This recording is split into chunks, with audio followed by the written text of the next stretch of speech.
刘翔的妈妈特地选了一套和儿子相配的深蓝丝绒运动套装亮相，显得十分精神。这次儿子要去美国动手术，刘妈妈主动请缨，要陪伴刘翔左右。最近她还特地选购了一些五香、八角、茴香等中餐佐料带去美国。现在他不太吃到我的菜嘞，吃的很少了。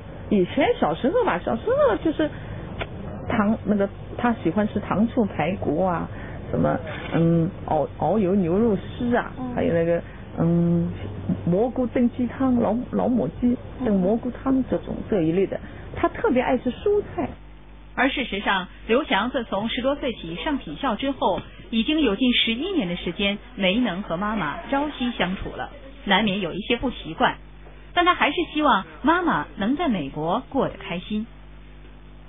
大家都知道这个岁数的女性吧，可能是最啰嗦的，对啊，然后我就听她啰嗦就好了，也没什么，她主要还是挺关心我的吧。可能我们一个是做母亲的，还有一个可能是上了岁数，也是一句话要多唠叨几句。儿子呢觉得有点烦了，妈妈你不能这样哦，不能太啰嗦。他会说我妈什么都好，就是太啰嗦。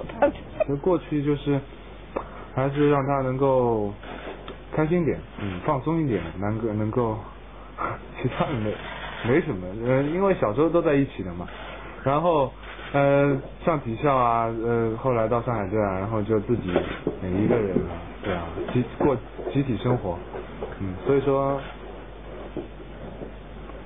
再培养一下感情。临行前，刘妈妈对刘翔的手术和康复也很有信心。她希望看到儿子能在自己的悉心照料下，早日重返赛场。